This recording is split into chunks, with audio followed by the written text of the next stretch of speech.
हम कैसे हार गए? बोल। मैंने पहले ही आपको उसके बारे में बताया था, लेकिन आपने मेरी एक नहीं सुनी। मैं एक मामूली इडली बेचने वाली औरत से हार गई। ये सब कैसे हुआ? कौन है ये औरत? वो जीती है तो सिर्फ उस आदमी की वजह से। हम उसे अच्छी तरह जानते हैं सर। हमने मैडम के नाम से एक कॉन्ट्रैक्ट लिया था, याद है? जब हम उसका घर गिराने वाले थे तो उसने दरखास्त की थी कि न गिराएं, लेकिन हमने क्या किया, धक्के देकर निकाल दिया। अब वो उसी का बदला ले रहा है। ओह, वो हमारे खिलाफ खड़ा हो गया क्योंकि हमने उसकी बेइज्जती की थी। उसको बुलवाओ यहाँ। ठीक है।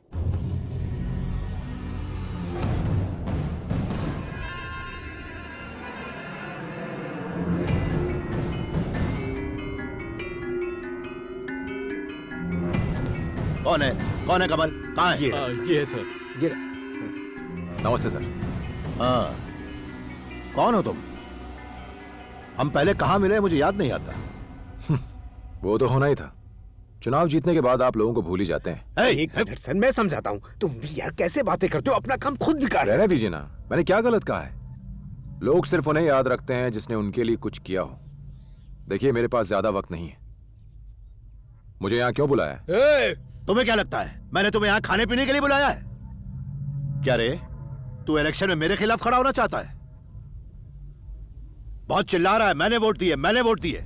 वोट दिया तो क्या घर में तेरा फोटो लगा लूं? तुम लोगों ने वोट दिया तो पैसे भी लिए हैं। तुम लोगों की औकात नहीं कि मुझसे बात कर सको, क्योंकि तुम लोगों को मैंने 5 साल के लिए खरीद लिया है। तुमको अपने एक छोटे से घर की इतनी फिक्र है? अंदाजा भी है कि इस पोजीशन के लिए मैंने कितना पैसा पानी की तरह बहाया है? करोड़ों रुपया लगाया है, करोड़ों। उसके बाद मैं तुम लोगों की जी हुजूरी करता रहा हूं। वो सब पैसा मुझे वापस चाहिए। ये पॉलिटिक्स नहीं, बिजनेस है।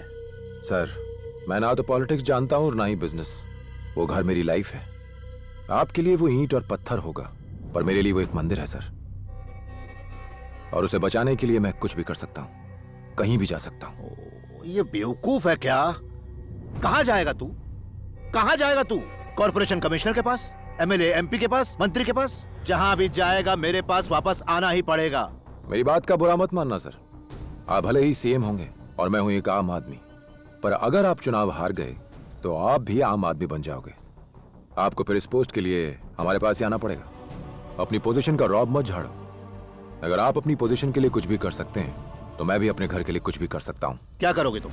क्या करोगे? हाँ, मैं चुप हूं तो तुम बकवास करते ही रहोगे। मैंने कचरा साफ करने का कोई कॉन्ट्रैक्ट ले रखा है? तुम कॉर्पोरेटर को लाओगे और सब कुछ साफ कर दोगे?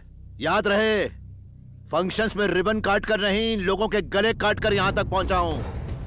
ये इलेक्शन का टाइम है, इसलिए तुम्हें छोड़ रहा हूं। ले जाओ इसे।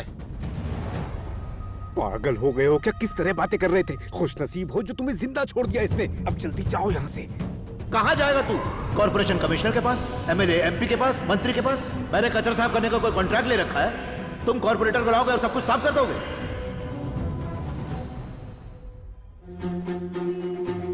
दीदी, रमणी दीदी जिंदाबाद, रमणी दीदी जिंदाबाद। दीदी, आपने इडली स्टॉल से शुरुआत की और आज आप कहाँ पहुँच गई? और आगे जाने का मन नहीं करता आपका? क्या कहना चाहते हो? दीदी, अपनी पार्टी मेजॉरिटी के साथ जीती है। आप बहुत लकी हो। एक और बात, चेन्नई के मेयर की पोस्ट अब एक लेडी के लिए खुली है। अच्छा, ऐसी बात है क्या? आपको उसके बारे में कुछ नहीं पता? मेरी बात मानिए, ये उनकी बदकिस्मती है कि उनकी पार्टी में एक भी लेडी काउंसलर नहीं है, और आप काउंसलर भी हैं और लेडी भी। अब जाइए और लीडर से मिलिए और अपना नॉमिनेशन फाइल कीजिए। चेन्नई सिटी की होने वाली मेयर जिंदाबाद, रमणी दीदी की, रमणी दीदी की। अच्छा, अब इनकी सुनिए। काका के सिर में 4.5 बाल बचे हैं, इनको हमारी पार्टी में पोस्ट चाहिए। ठीक है, जाइए, मरने से पहले कुछ करके दिखाइए। अच्छा सुनो, मेरी बात जरा ध्यान से सुनो। कल के हर न्यूज़पेपर में ये हेडलाइन छपनी चाहिए, रमणी दीदी चेन्नई सिटी की होने वाली मेयर। यही खबर हर पेपर में हो।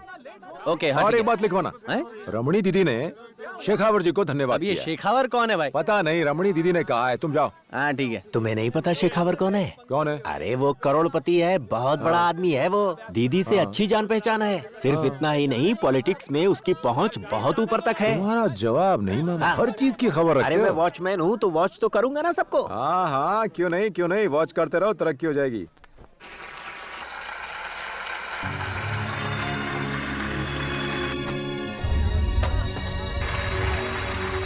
आम 200 रुपए डजन, केले 40 रुपए डजन। ले लो ले लो ले लो ले लो।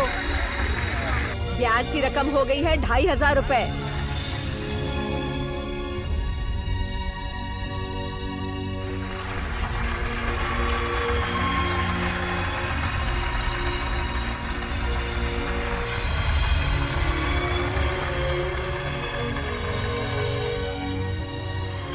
मैं रमणी अय्यर ईश्वर की शपथ लेती हूँ, मैं अपने छोटे भाई कमल की भी शपथ लेती हूँ कि चेन्नई सिटी के मेयर के रूप में मैं जो जिम्मेदारी ले रही हूँ उसे मैं पूरी ईमानदारी से निभाऊंगी और मैं इस शहर की उन्नति के लिए काम करूंगी। रमणी दीदी जिंदाबाद, रमणी दीदी जिंदाबाद, रमणी दीदी जिंदाबाद। थैंक यू वेरी मच कमल, आज तुम्हारी वजह से मैं यहाँ हूँ और मुझे ये शोहरत मिली। थैंक्स मुझे नहीं, इन्हें कहिए दीदी। इन लोगों ने वोट देकर आपको जिताया है, आप प्लीज इन लोगों के लिए कुछ कीजिएगा। ये भी कोई कहने की बात है, ये तो मैं जरूर करूँगी। क्या बात है। देखा आपने, वो इडली वाली काउंसलर का चुनाव जीत गई। आप ही ने आइडिया दिया था ना उसे, अब वो मेयर बन गई है। मुझे तो लगता है आपने जानबूझ के मुझे नीचा दिखाने मुंह बंद रखो अपना, तुम्हारी नहीं ये मेरी हार है। आज चेन्नई कल तमिलनाडु, लगता है उसकी अकल अभी तक ठिकाने पर नहीं आई है, लानी ही पड़ेगी, मैं लाऊंगा। पार्किंग का कॉन्ट्रैक्ट मैं देखता हूँ, मेयर से बात करूंगा। क्या हाल है पप्पू, बड़े मजे लेकर चाय पी रहे हो? क्या मजे लेके, चाय पीने में कौन से मजे ले सकते हैं? तू बड़ा परेशान लग रहा है। वही तो, तूने दीदी को मेयर बनाया, बीडी स्वामी को बीबीसी लेवल का फेमस बना दिया, लेकिन जिस बंदे ने सबसे पहले तुझे ऑटो में घुमाया, उस भले इंसान के बारे में तो कुछ सोचता ही नहीं है। तेरी गर्लफ्रेंड भाग गई क्या? मेरा प्यार रिवर्स में गया है, मेरी लाइफ भी रिवर्स में गई है। तो मैं लगाता हूँ ना टॉप गियर।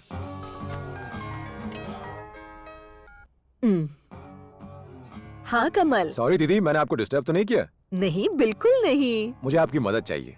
बोलो ना। एक लड़का है, उसे काम की जरूरत है। तुम कहो तो गधे को भी काम पर रख लूं। गधे को नहीं, अपने पप्पू को काम की जरूरत है। ठीक है कमल, उसे भेज दो। सुपर, थैंक यू दीदी, काम हो गया।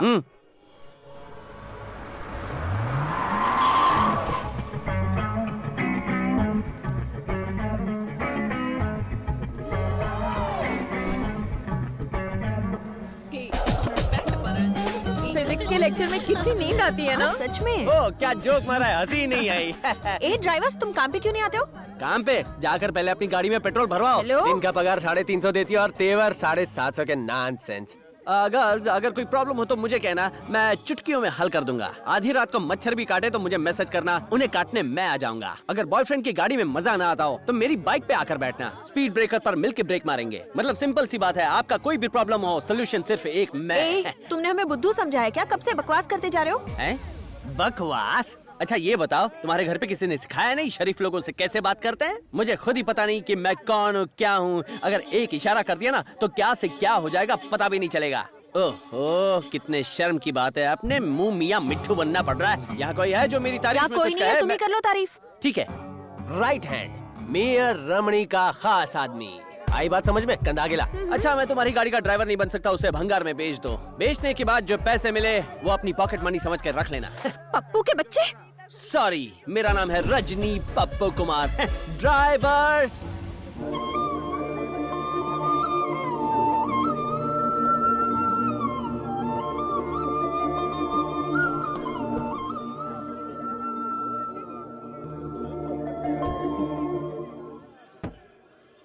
क्या यार, पहले मैं खाली बोतल था जिसको सिर्फ भंगार में बेचा जाता है, पर तूने मुझ में वाइन डाल के मेरी कीमत बढ़ा दी। वाकई तेरा दिल दरिया की तरह है। और वहाँ देख, तेरी आंटी की बेटी, क्या नाम है उसका, श्रीदेवी, उसने कुछ भी जाने बगैर तुझे छोड़ दिया। ऐसा कोई कैसे कर सकता है? ए, बहुत हो गया, वो मेरा प्रॉब्लम है, वो मुझ पे छोड़ दे। पीने के लिए बहाना मत ढूंढ, ड्रिंक तैयार है, चल पी। चीयर्स। एक मिनट, पीने के बाद तू कोई हंगामा तो नहीं करेगा? तू मुझे पिलाएगा और बाद में मेरी इज्जत भी उतारेगा क्या? तुम लोग दारू पीते हो और बाद में टुन होकर सड़क पे पड़े रहते हो। शायद तुझे पता नहीं, हम पीने के बाद खुश हो जाते हैं, चांद तारों के बीच में पहुंच जाते हैं यार। और फिर दारू के नशे में बकवास करते फिरते रहते हो। वो बकवास नहीं होती है, ये तो वो बातें होती है जो दिल में वास करती है और दारू के नशे में बाहर आती है। तुम कुछ भी कहो, पियक्कड़ लोग मुसीबत खड़ी करते हैं। तुम लोग चुप रहो, मैं नहीं पढ़ता हूँ। मैंने कुछ गलत कह दिया? सरासर गलत कहा है तुमने, समझे? पियक्कड़ों के बारे में तुम क्या जानो? कोई मर जाए तो लोगों को पीकर नाचना चाहिए, तभी वो मरे हुए को इज्जत दे सकता है। शादी के हॉल में पी के डिशुम डिशुम करना चाहिए, तभी शादी में मजा आता है। और पता है थिएटर में सीटियां कौन बजाता है? पियक्कड़ लोग। और याद रखना, जिस जगह पर पियक्कड़ नहीं और पानी के घड़े में होल नहीं, बस कर यार, तू तो बिना पिए ही बोले जा रहा है। मैं ऐसे ही बोलता हूँ। मेरी फैमिली को बदनाम करो, कोई प्रॉब्लम नहीं है, लेकिन पियक्कड़ों की शान में कुछ मत कहना। आज हमारा सदर्न रेलवे डिपार्टमेंट एक नया प्रोजेक्ट शुरू करने जा रहा है। इस प्रोजेक्ट के अंतर्गत एक बड़ा सा फ्लाईओवर बनेगा। रजनी, कहाँ हो तुम? मैं तुम्हारे गांव आया हूँ मेयर के एक काम से। कोयम्बतूर? क्या खास हो रहा है? क्या खास हो रहा है? वो यहाँ अफसरों को तुम्हारा घर तोड़ने और नया फ्लाईओवर बनाने के लिए भेज रहे हैं, और तुम वहाँ क्या कर रहे हो? हैं? चलो ठीक है, जो होता है अच्छे के लिए होता है। ऊपर वाला है ना? ऊपर वाला? इट्स हेलो, ए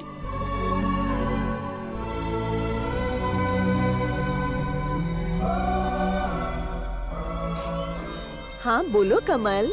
मेयर दीदी, कैसी हैं आप? इलेक्शन जीतने के बाद तो आप एकदम बिजी हो गई हैं।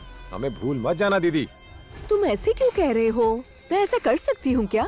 दीदी, आपको इलेक्शन जीते 1 हफ्ता हो गया है, आपने जनता के लिए कुछ किया? तुमने तो सोचा है ना मुझे क्या करना चाहिए, अब तुम ही बताओगे। हाँ, मैं तो तब बताऊंगा ना जब आप मुझसे पूछेंगी। सुना है कुछ लोगों ने वो जमीन हथिया ली है जो सरकार की है, और आपको वो जमीन उनसे वापस लेनी चाहिए, फिर चाहे वो लोग वीआईपी हों या वीवीआईपी हों। प्लीज वो जमीन वापस ले लीजिए। हे, मैं तुम्हारी बात समझ गई। कॉरपोरेशन का खजाना खाली है। आमदनी बढ़ाने के लिए हम रोज नए नए प्लान बना रहे हैं। कई लोगों ने सरकारी जमीन पे कब्जा करके रखा है। हम वो जमीन वापस लेंगे, वहाँ नए घर बनाएंगे, लोगों को किराए पर देंगे। इससे सरकार की आमदनी में बहुत बढ़ोतरी होगी। चाहे जो भी हो, क्या आप एक्शन लेंगी? मैं अच्छी तरह से जानती हूँ आप क्या पूछना चाहते हैं। अब चाहे वो वीआईपी हो या कोई बड़ा वीवीआईपी हो, या फिर वो हमारे चीफ मिनिस्टर ही क्यों न हो, कानून अपनी ड्यूटी जरूर पूरी करेगा, देखना।